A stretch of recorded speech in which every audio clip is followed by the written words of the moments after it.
ചന്ദ്ര ഇത് വേണ്ട, പരിചയപ്പെടുത്തണ്ട, ഞങ്ങൾ പരിചയപ്പെട്ടോളാം. ഞാൻ പള്ളിമേടയിലുണ്ടാവും. നാൻസി അല്ലേ? എങ്ങനെ മനസ്സിലായി? പരിചയപ്പെട്ട നാൾ മുതൽ സണ്ണിച്ചൻ ഏറ്റവും കൂടുതൽ പറഞ്ഞിരിക്കുന്നത് നാൻസിയെ കുറിച്ചുള്ള വർത്താനങ്ങളാ.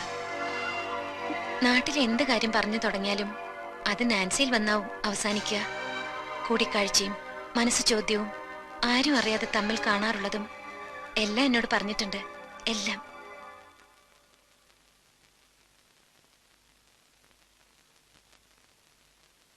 മിസ്സസ് സാന്ദ്ര ബാളൂക്കാരന്റെ മനസ്സിനെ ഒത്തിരി ഒത്തിരി വേദനിപ്പിക്കുന്ന ഒരു വാർത്ത അയ്യരിപ്പ എന്നെ ഫോണിൽ വിളിച്ച് പറഞ്ഞിരുന്നു. നിന്നെ കൊല്ലാൻ ശ്രമിച്ച കുറ്റത്തിന് 6 മാസത്തെ തടവിന് ശിക്ഷിക്കപ്പെട്ട മുഹമ്മദ് അലി ജയിലിൽ നല്ല പിള്ള ചമഞ്ഞുകൊണ്ട് അവന്റെ ശിക്ഷ 4 മാസമാക്കി കുറച്ചു. അറിയാവുന്ന ദൈവങ്ങളെയൊക്കെ വിളിച്ച് പ്രാർത്ഥിച്ചോ? അയാൾ പുറത്തു വന്ന് എന്നെ കൊല്ലുമെങ്കിൽ കൂടി നിങ്ങൾ തരുന്ന ഈ ശിക്ഷയേക്കാൾ എത്രയോ നിസ്സാരമാണത്. ആണായി പറഞ്ഞ ആർക്കെങ്കിലും നിന്നെ കൊല്ലാൻ പറ്റൂ? സിംഗപ്പൂരിലെ രാത്രികളിലൊക്കെ നീ കാമുകയായിട്ട് അഭിനയിക്കുകയായിരുന്നുകൊണ്ട് നിന്നെ ഒന്ന് ഫുൾ സ്വിങ്ങിൽ എനിക്ക് കാണാൻ പറ്റിയില്ല. ഇതങ്ങോട്ട് വീശി നല്ല ഫുൾ ഫോമിലും അയക്കോ. സ്ഥലകാല ബോധം മറന്ന് കാലത്ത് കാശിന് ബാർഗെയിൻ ചെയ്യരുത്. കള്ളി വിളിച്ചതാവും. എന്നാ വേണ്ട, കുടിക്കടി.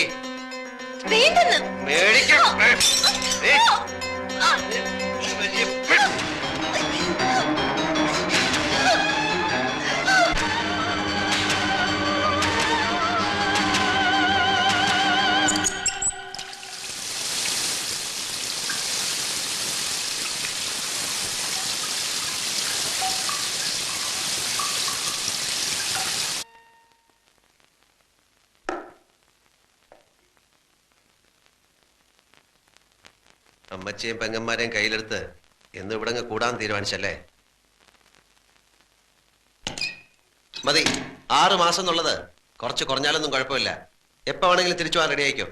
അതെ, ഞാനും അത് കാത്തിരിക്കുക.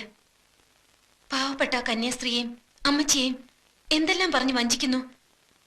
ഈ പാവത്തിനൊക്കെ എന്നോട് പൊറുക്കണേന്ന് മാത്രമാ ഓരോ ദിവസവും ഞാൻ ദൈവത്തോട് പ്രാർത്ഥിക്കുന്നത്. എനിക്ക് മടുത്തു ഈ അഭിനയം. അത് പല മുറികളിൽ പലരോടത്ത് അന്തി ഉറങ്ങിയിട്ടുള്ള നിനക്ക് ഒരുത്തനോടത്തുള്ള 2-3 മാസത്തെ ജീവിതം അറുപൂറായിട്ട് തോന്നും. അത് നിന്റെ വർഗത്തിൽപ്പെട്ടവളമാർക്ക് ആദ്യം തോന്നുക. സാരമാക്കണ്ട. ഈ ബുദ്ധിയും സ്മാർട്ട്നെസ്സും ഒക്കെ അന്ന് പള്ളി ശവക്കോട്ടയ്ക്ക് മുന്നിൽ കാണിച്ചിരുന്നെങ്കിൽ അപ്പന്റെ കുഴിമാടം ഇന്ന് തെമ്മാടി പറമ്പിൽ കാട് കയറി കിടക്കില്ല.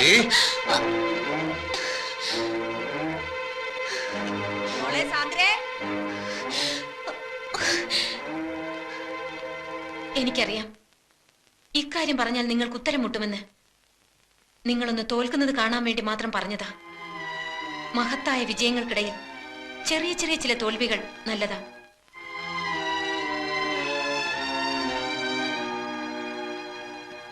മറ്റു ചില സത്യങ്ങൾ കൂടി പറഞ്ഞാൽ സണ്ണിച്ചൻ ഒരിക്കലും ജയിക്കാൻ കഴിയാത്ത പോലെ തോൽക്കും.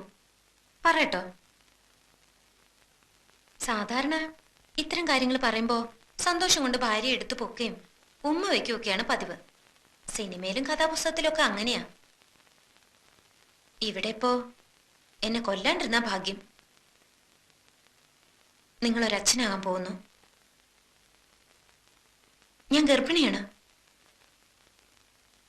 സംശയിക്കണ്ട, 4 മാസത്തിനുള്ളിൽ വേറൊരാളുടെ കൂടെ ഞാൻ പോയിട്ടില്ല.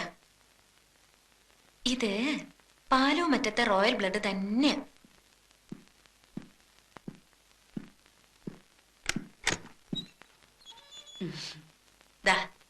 ദേ മോളെ, ഇനി പടികൾ കയറുന്നതും ഇറങ്ങുന്നതും ഒക്കെ സൂക്ഷിച്ചു വേണം.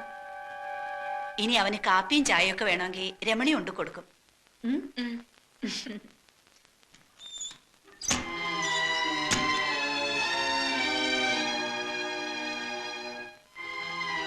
നിങ്ങൾ നോക്കി ഭയപ്പെടുത്തണ്ട. അമ്മച്ചിയോട് ഞാൻ പറഞ്ഞതല്ല. 4-5 പെൺകുട്ടികളെ പ്രസവിച്ച് വളർത്തി വലുതാക്കിയ അമ്മച്ചിക്ക് പറഞ്ഞറിയിക്കാണ്ട് തന്നെ അറിയാം ഇതൊക്കെ. എന്തിനുള്ള പുറപ്പാടാ നീ? സാധാരണ പെൺകുട്ടികളെ പോലെ തന്നെ 10 മാസം ഗർഭം ചുമക്കും, പിന്നെ പ്രസവിക്കും. ആ കുട്ടിയെ ഞാൻ വളർത്തും. വളർന്ന് വലുതാവുമ്പോ നിങ്ങളുടെ ആ കാർ ആക്സിഡന്റ് കഥ പറയും. സിംഗപ്പൂരിലല്ല, ഇവിടെ ഒരു ആക്സിഡന്റിൽ അവന്റെ പപ്പ മരിക്കുന്നു. പരിക്കുകളൊന്നുമില്ലാതെ ഞാൻ രക്ഷപ്പെടുന്നു. ഭയപ്പെടണ്ട. അവകാശ സമരവുമായി ഞാനും അവനും ഈ വീടിന്റെ പടി ചവിട്ടില്ല.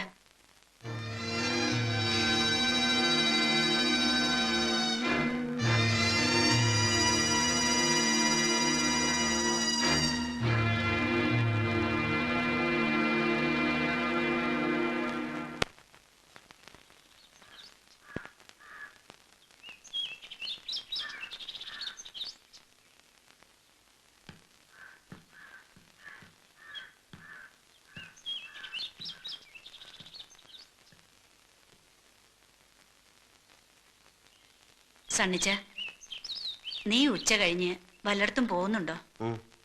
സാന്ദ്രമോളെ ആ സുഷമ ഡോക്ടറെ കൊണ്ടൊന്ന് കാണിക്കണം. അവിടെ മതി. പാലായ്ക്ക് കൊണ്ടുപോയാ പിന്നീടുള്ള പോക്കുവരെ ബുദ്ധിമുട്ടാവും. ഇനി എല്ലാ മാസവും പോണമല്ലോ. മോളോട് ഒരുങ്ങിക്കൊള്ളാൻ പറ. നീയും കൂടി വരുന്നെങ്കി വാ. ഞങ്ങൾ പൊയ്ക്കോളാം. അമ്മച്ചി വരണ്ട, എനിക്ക് ടൗണിൽ പോയിട്ട് കുറച്ച് കാര്യങ്ങളുണ്ട്.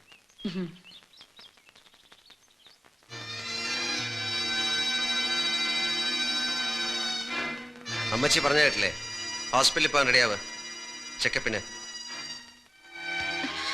ഇനി മാസാമാസം ചെക്കപ്പ്, വിശ്രമം, പോഷകാഹാരം. കൊച്ചു മിടുക്കി തന്നെ നീ.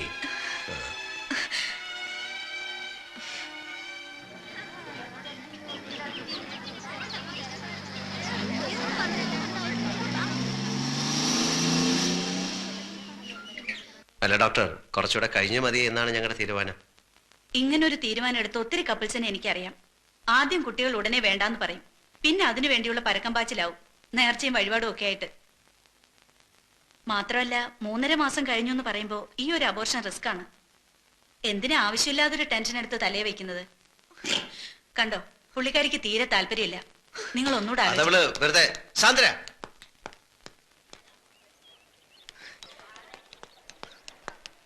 സാന്ദ്ര, ആദ്യമേ എനിക്ക് തോന്നി ഇതിലെന്തോ ചതിയുണ്ടെന്ന്. ഞാൻ മരിച്ചാൽ ഇത് നശിപ്പിക്കാൻ സമ്മതിക്കില്ല.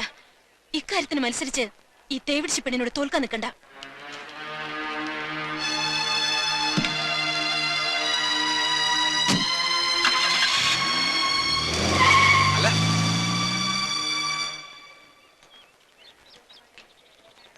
ആ നാൻസി, എന്താ ഇവിടെ? എന്ത് പറ്റിയത്? പടിയിറങ്ങിയപ്പോ അല്ല, വാതിലിൽ തട്ടി വീണതാ. അതൊന്നുമല്ല. എന്താ ഉണ്ടായത്? സത്യം പറ.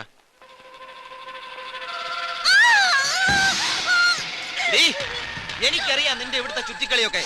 പാലോ മറ്റത്തെ സണ്ണിച്ചെന്നെ എടുത്തില്ലല്ലോ നിന്റെ ഈ പാതിവൃത്തി ഒന്നും. മിണ്ടി പോവരുത്, ചവിട്ടി കൊന്നുകളയും ഞാൻ.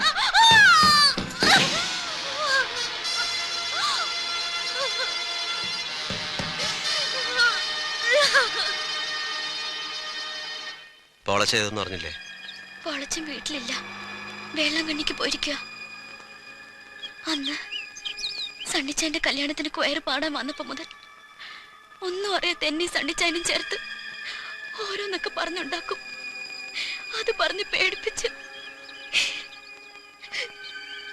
നാളെ എനിക്കെന്തെങ്കിലും സംഭവിച്ച സത്യം അറിയാവുന്ന ആരെങ്കിലും ഉണ്ടാവണല്ലോ.